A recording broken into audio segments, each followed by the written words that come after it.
Hello, and welcome to our presentation on chronic heart failure, presented by Jonathan Flores, Megan Holt, Casey Kimbrough, and Maya DeMaio. So we're going to start out with what is chronic heart failure.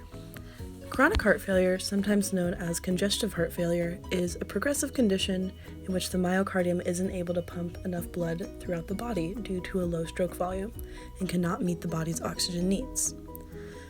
There's a few ways that the heart attempts to compensate for this reduced cardiac output. One of the ways being gaining muscle mass or enlarging. The heart will stretch to contract with more force, which causes the contractile cells to grow, producing the enlargement. Another way that the heart attempts to compensate for this reduced cardiac output is by pumping faster.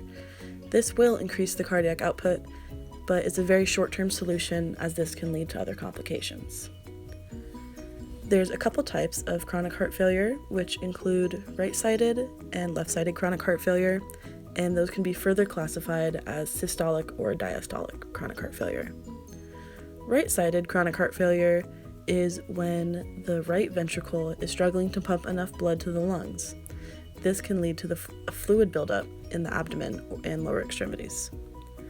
Left-sided chronic heart failure is the most common cause, and this is when the left ventricle cannot pump and deliver enough oxygenated blood to the rest of our body. Systolic is when the chronic heart failure is due to the ventricles failing to contract with enough force to deliver blood to the body. And diastolic is when the chronic heart failure is due to the stiffening of the myocardium, which doesn't allow the muscle to relax and fill with enough blood to be able to pump out. So next we're going to be discussing how chronic heart failure is developed. A lot of these factors are interconnected with each other. The first one we're going to talk about is malnutrition.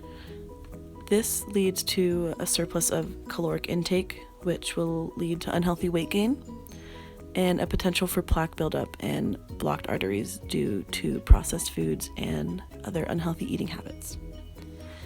Another factor is obesity, which also stems from malnutrition, a lack of physical activity, and other poor lifestyle habits. Diabetes is another factor, notably type 2, again coming from malnutrition and a lack of exercise. An example of a poor lifestyle habit that contributes to chronic heart failure is cigarette smoking. Smoke enters the bloodstream via alveolar gas exchange in lungs and affects the rest of the working tissues in the body, including the heart. Physical inactivity. This is a huge factor. A lack of physical activity is associated with many health complications that lead to weight gain, diabetes, obesity, coronary heart diseases, and many, many others. Increasing exercise helps stable chronic heart failure patients to decrease symptoms and help prevent further symptoms and complications. Hypertension and or hyperlipidemia, so having elevated blood pressure or having high cholesterol, which is again associated with obesity and or diabetes. Increasing exercise will help alleviate this as well.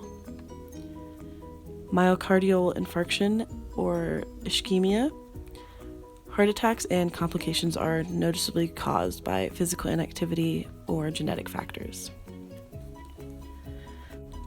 Coronary artery disease is another factor, which again can be associated with poor lifestyle habits and eating habits and some genetic factors as well. And finally, aging. Aging is inevitable, but again, exercise will help slow the effects of the degeneration of the systems of our body. HFrEF is known as heart failure with reduced ejection fraction or systolic failure, and occurs when the ventricles fail to contract with enough force to deliver blood to the body. To be classified as HFrEF, the ejection fraction typically needs to be below 40%. Examples of HFrEF include a decrease in contractility and chronic pressure overload. Decreases in contractility in HFrEF are similar to decreases in contractility in myocardial infarction and chronic volume overload from mitral or aortic regurgitation or dilated cardiomyopathy. When you have these chronic pressure overloads, they come from systematic hypertension or aortic stenosis. These are primary causes of systolic failure or reduced ejection fraction. HFpEF is known as heart failure with preserved ejection fraction or diastolic failure and occurs when the stiffening of the myocardium doesn't allow the muscles to relax and fill with enough blood to pump out. The left ventricle is unable to fill properly with blood during the diastolic phase. HFpEF comes from impaired diastolic filling seen in left ventricular hypertrophy, myocardial fibrosis, restrictive cardiomyopathy, pericarditis, or constriction from tamponade, as well as valvular disease like mitral stenosis. These are primary causes of diastolic failure or preserved ejection fraction. There are two ways to classify chronic heart failure based on the patient's symptoms or structural assessment.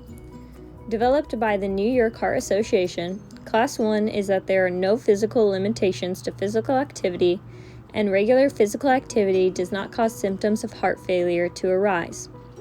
Class 2, there are slight limitations to physical activity as it does cause heart failure symptoms, but patient is comfortable at rest. Class 3, less than ordinary physical activity causes symptoms and physical limitations increase. Class 4, symptoms present at rest and discomfort increases with any physical activity.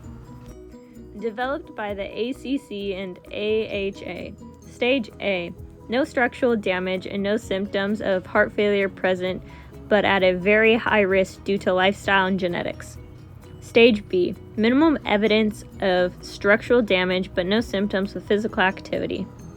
Stage C, clear presence of structural heart disease, symptoms are present, and there is a marked limit to activity due to symptoms the activity causes.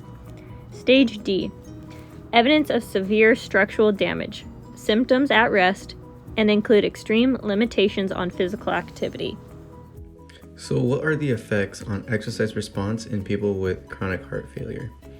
Chronic heart failure syndrome causes a number of abnormalities that influence the exercise response in individuals with chronic heart failure. Some of these responses may include reduction in cardiac output, shortness of breath, and leg fatigue during exercise since there is inadequate blood flow to the skeletal muscles. Some abnormal neurohumoral, meaning neural and hormonal mechanisms, can reduce cardiac performance during exercise in individuals with chronic heart failure due to elevated levels of catecholamine, which causes downregulation of sensitivity to adrenergic receptors to agonist stimulation, altered inotropic regulation, and reduced contractile function of the heart. Some examples of peripheral abnormalities that can also influence the response to exercise include reductions in muscle blood flow, abnormal distribution of blood flow, reduced vasodilatory capacity, endothelial dysfunction, and abnormal aerobic metabolism biochemistry in skeletal muscle. Due to these central and peripheral maladaptations, exercise tolerance and quality of life are dramatically reduced in people with chronic heart failure. Individuals with chronic heart failure achieve nearly 50% of the age-predicted VO2 peak of healthy individuals. This impairs their ability to participate in activities of daily living. So, what are the effects of exercise training? There have been studies that have documented that there are benefits to endurance training in individuals with heart failure. Endurance training has demonstrated improvements in peripheral adaptations, which include improved skeletal muscle metabolism, improved endothelial function, increased vasodilatory capacity and redistribution of cardiac output. And exercise therapy for individuals with chronic heart failure can improve physical functioning, quality of life, and overall morbidity and mortality rate. Exercise testing can be useful in objectively categorizing the severity of chronic heart failure.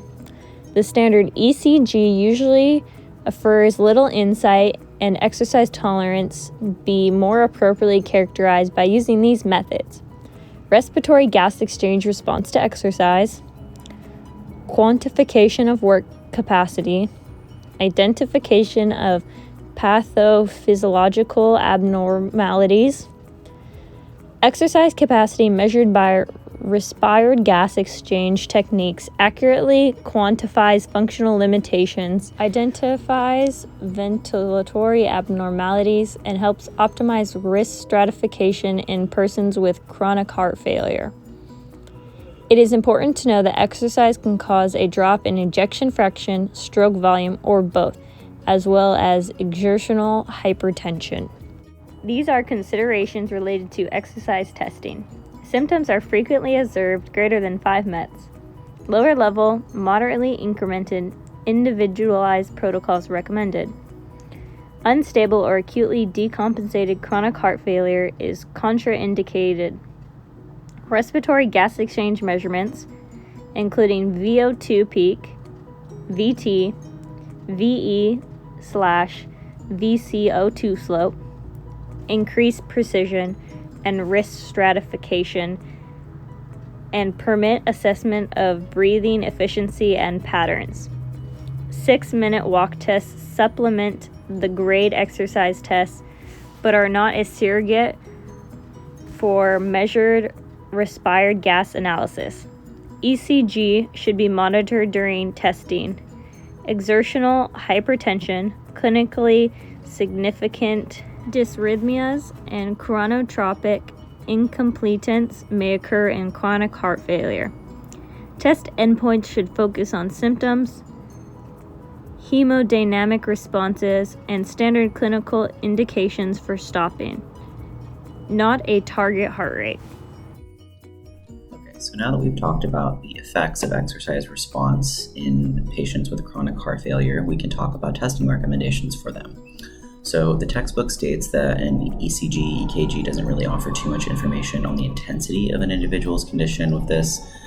They do say it is still smart to hook them up to an EKG during an exercise test to analyze their heart rhythms, just for safety, just as a safety protocol to make sure that there's not any irregular heart rhythms during an exercise test.